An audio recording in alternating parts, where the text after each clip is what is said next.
In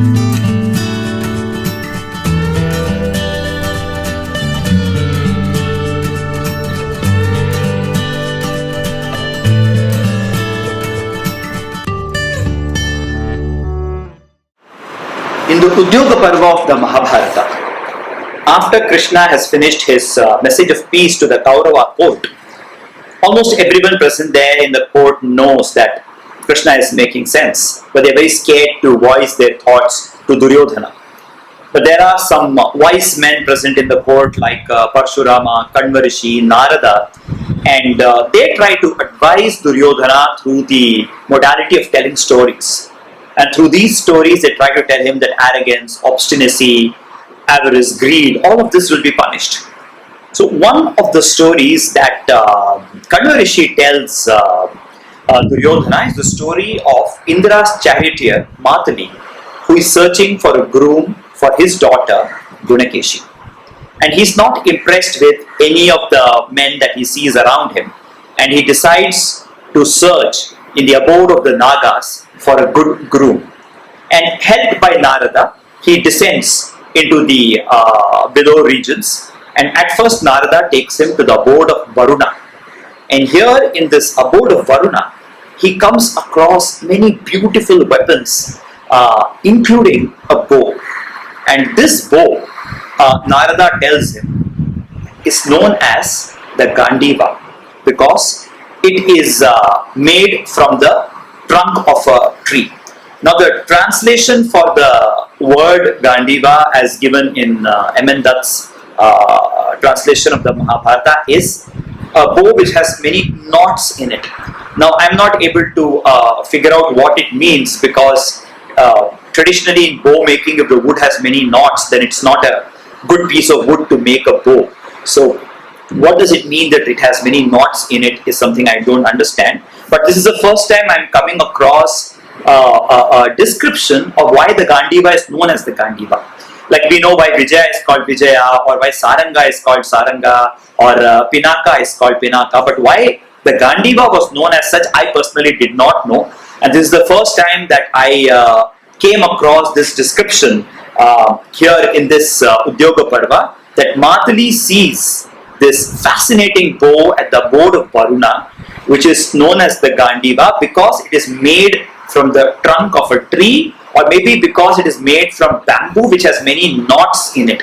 I'm confused with the concept of the knots. Maybe it means nodes, bamboo with many nodes, maybe it is stronger, but not sure.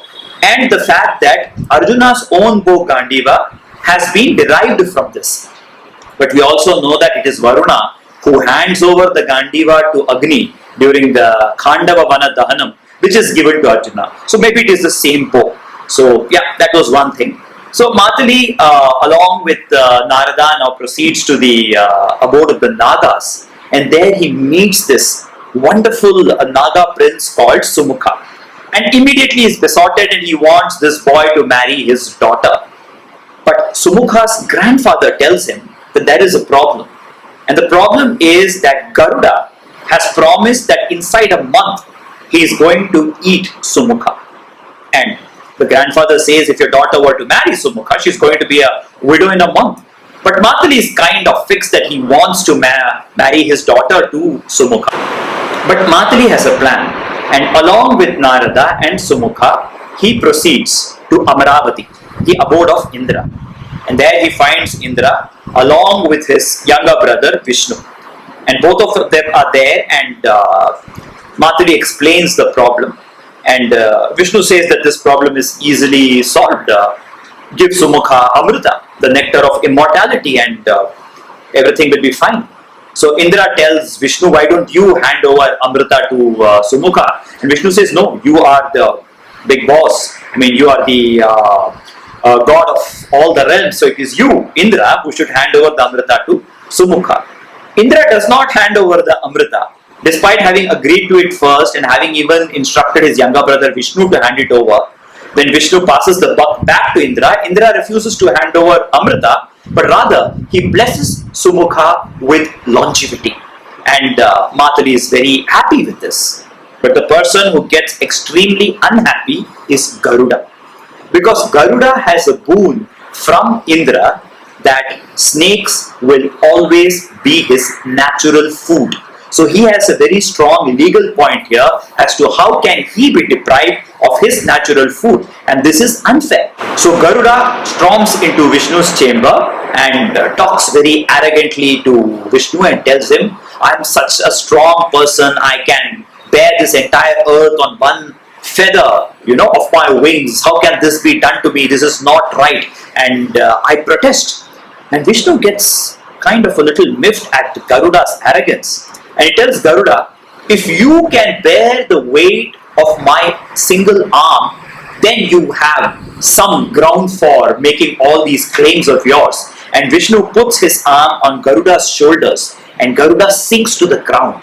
He feels his energy ebbing, his feathers burning, and he realizes that Vishnu's single arm is the weight of this entire multiverse. And he begs forgiveness from Vishnu, and Vishnu also forgives him and tells him, please don't behave like this once again. So this was also a story that I came across the first time when Vishnu chastised Garuda. How Garuda was reprimanded by Vishnu. Again, this is something that I have never come across before this, and there are some choice words that Vishnu uses which were quite tough to read. Like he calls Garuda as one born of an egg. So this was the story that Kanva Rishi tells Duryodhana to tell him that arrogance could kind of get punished, and the story of the Gandiva. These are two stories that I came across in this particular story. Then there is another story which follows, which is told by sage Narada, and this story, which some of you might have heard of, is the story of the daughter of Yayati and her marriage to the Rishi Galab. So the reason why I am mentioning this story right now is only for one singular point. The story by itself is really interesting and has got deep meaning stuff in it, but that's not what I'm going into today. Today I'm talking only about the concept of how the directions got their names. That is, we all know the directions to be Uttar, Dakshin, Purva, Paschim. How did these get their names?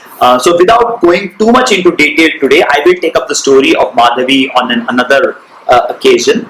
The deal is that Garuda explains to Galab Rishi that Uttara is called so because it is a direction where people achieve absolution. I think the word which we use in Sanskrit or Hindi is Udhara. Udhar ho jana, Udharam. So from there the word Uttara comes.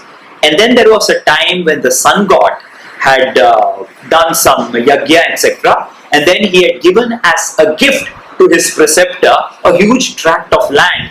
And that direction, because it was a gift to the Guru, came to be called as Dakshina. And because Purva is the place where the righteous people first congregated, and it was filled with all goodness, etc., and it reached its completeness, Purvi. Hence it is called as Purva, and the direction in which the sun sheds its rays last. Once the day is over, Paschata became Paschima. So this was also a revelation for me. I mean, we hear that the word news is hence called because it is north, east, west and south. I've heard of that. But to understand why Uttar, Dakshin, Purab and Paschim are called so, I read it only in the narration of sage Narada, where he narrates the story of Galab Rishi and Madhavi and Vishwamitra, and of course Kanva Rishi's story of how Garuda was reprimanded by Vishnu, and the story of how the Gandiva is called so. These are some of the things I came across, and just thought I will share them with you today. Thank you.